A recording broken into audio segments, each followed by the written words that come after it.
adding a piece of yarn to this, and I have a couple of extra strings here that I will work into the blanket eventually once I get this piece sewn in. Because I'm going to go around this corner, I'm going to start back here, and I'll go in just like I'm stitching it together. This is already sewn together. I'll put the yarn in. I'm not going to pull it all the way through, but almost. I will eventually. And then go to the next stitch. And then I'll pull it down almost to the end, the very end. So it's down inside the stitch.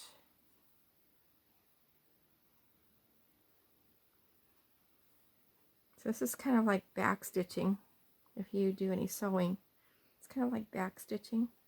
And I'm going to go to the corner, then I'll do my back stitch, because then it can lock the corners together. You have the 4 pieces together here. Now I've already done a couple of back stitching here, so I don't want to make it too thick. So I'm going to go around the corner here, and then I'll do my back stitch. So it won't pull this out. And even if this does get pulled, it'll still be within the stitching here. So I'll go to the next one. And now I'm going to back stitch. I'll go into the next one.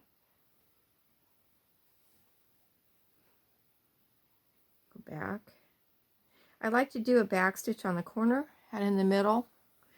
And then when I get to the next end, I will do a back stitch again. Now this is at the end of one of these where I stitched it here. And I'm going to leave that until I've finished going down this row. And then I'll work that in, just like I do if I'm trying to work it in. It has a piece of hair in there. It won't be smooth like this. It'll be woven in between the pieces of yarn. So that'll lock it in. It's just like having a piece of hair stuck in your yarn. It gets in there and you just don't know how to get it out without tearing up your knitting, so you have to break it at some point. We don't want to break it, but we do want it woven in there so that it'll hold better. We don't want that end to come out. And when you pull it through, you won't pull it through tight. It'll just be loose, just like you were knitting or crocheting. This is crocheted, and I'm doing the granny square block blanket. And the pattern that I chose was a diamond shape. You can do anything that you want with your granny squares. I have several different ideas that I've done. I've done the ripple, and we'll do that in one of the videos. That one's a lot of fun, but it's kind of a challenge at the same time. So I want to make sure that this is going to come out straight. Now it looks like I have some extra stitches here, and this will come together with this next square. So I'm going to match up the holes. There's a hole and there's a hole. Now the granny square should match up pretty much.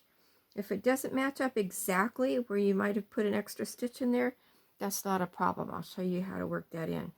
Now we're right about in the middle, so I'm going to go through this one and back stitch it. I want to make sure that it's going to hold. You don't have to put a knot, just back stitch and weave it through. You want to make sure it doesn't come out. I find if you do knots, then you end up with something hard on your blanket, and it's just not comfortable. If you're covering up and you lean on it or lay on it, you can feel that knot. I don't like that. So I'm teaching you how to weave it through, back stitch, and have a smooth edge. Some people use a crochet hook to put them together. I really like using the needle. There are ways of working the tail into your knitting. Now I wasn't too sure. If I were to match it up, I probably would go here and here. Sometimes if it just doesn't look like it's straight, you can go back and back stitch through a different one. No, it comes out right. But I'll show you in one of these where it doesn't match up quite right, and you can go back and stitch through that to make it come out right.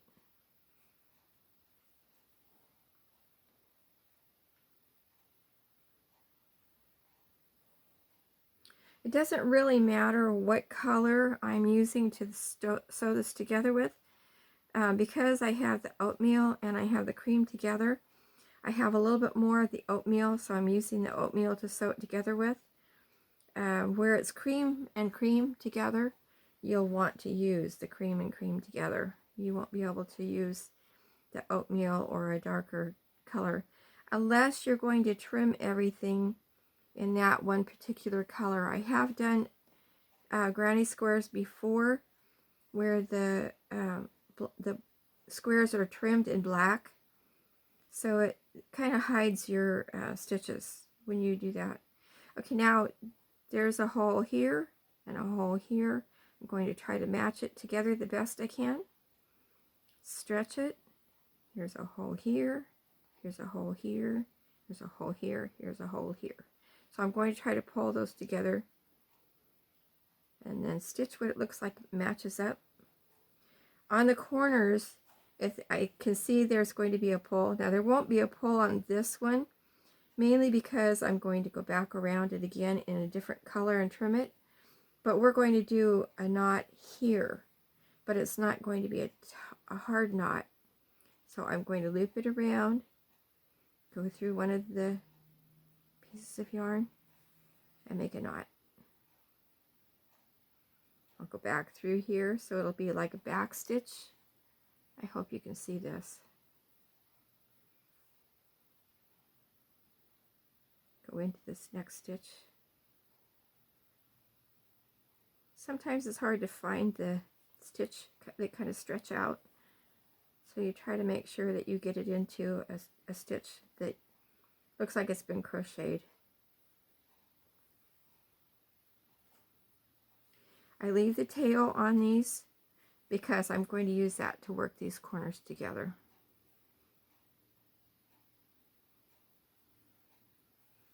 Okay, if I hadn't tied that knot just now, I would be going back through this again. I just tied that knot.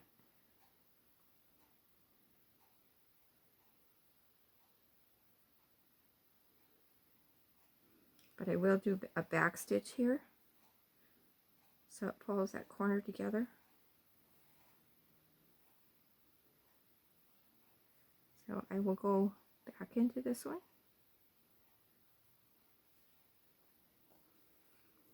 Stitch it again. Don't pull it real tight, just loose, so it looks like it's been crocheted. You don't want that back stitch to show as being bulky either. You want it to show, or make it, I should say, make it look like you just sewed it together or crocheted it together. And if your yarn starts unraveling, I'm going to untwist it so you can see. If it starts unraveling, it looks really loose. I hope you can see this. If it looks really loose, the weave, you need to twist it back up again. Just give your needle a twist, because once it starts coming apart, then it's going to be easier to snag. So I'm going to go to the next stitch. I'll go back to the middle of the square. Then I'm going to do a back stitch again.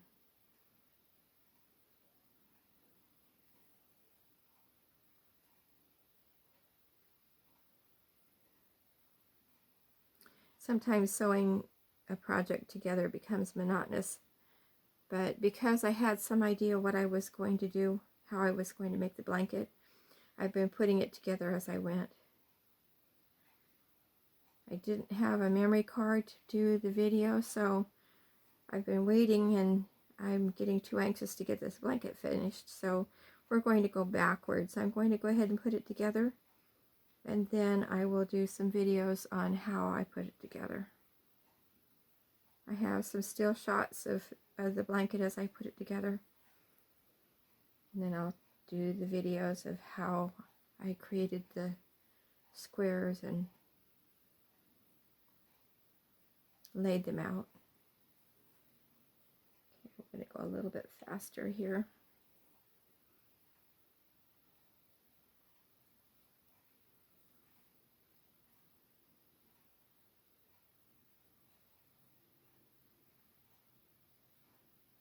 So as you get closer to the corner, here's your hole, and here's your hole. Now here is an end that's sticking up. Apparently this is a piece that I worked through. What I can do is stretch it and it'll go inside. If it doesn't go inside, which that one did, if it doesn't go inside, you can take the needle and put it onto the needle and run it through again and then stretch it. And that kind of buries the end. Okay, as I get closer to the corner, you'll have a hole here, and here's one here and one here. So you'll try to match this up into this corner.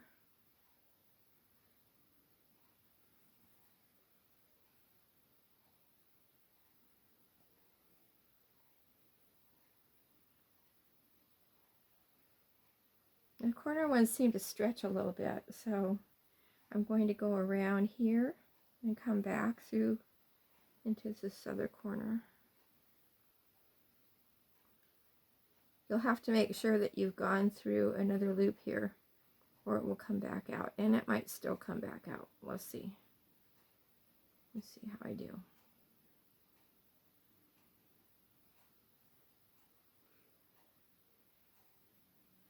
Okay, I'm going to put a knot in this one. Make sure there's no gap.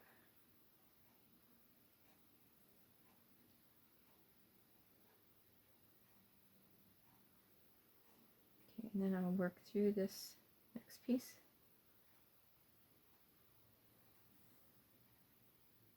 There's like a hole there, so I'm going to go through this one again.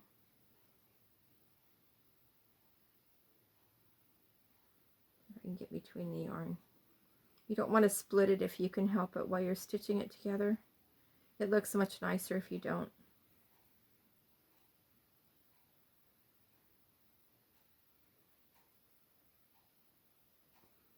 Okay, and then I'll match this up, stretch it to make it fit, and then you'll see where the stitches match up.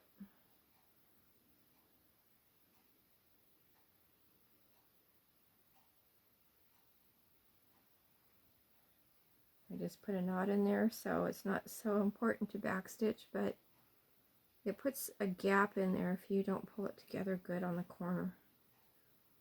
I have some that need reinforcements, so when I get done, we'll go through the checking to make sure that everything's sewn together good and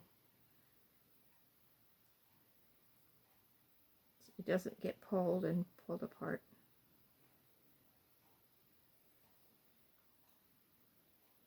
Okay, this looks like it's coming unraveled a little bit, so I'm going to twist it a little bit, make it a little bit tighter.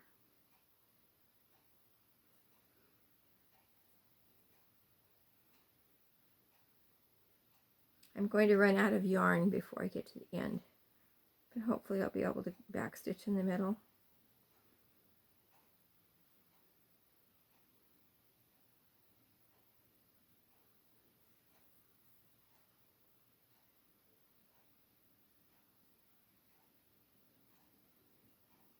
I'm down to about the middle now, and I'm going to backstitch. So I'll go back to the one before, go back into the next one.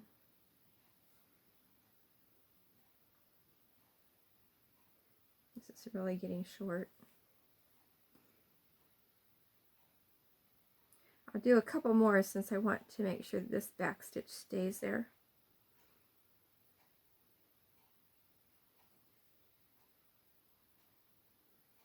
If your yarn comes out, you can twist it like I did before to put it into it. Put the yarn into the needle. Okay, and this makes it kind of short, so I'm going to stop here and I'm going to backstitch through this. I'm going to weave it back into it. I'm going to pull it out so you see. Okay, this will be one stitch here. Go into the next one. Leave your needle into that. Go into the next stitch and across. Into the next stitch and across. To the next stitch and across. And then what you'll do is fold your yarn over and put it into the needle. That split. Twist it back up and put it inside.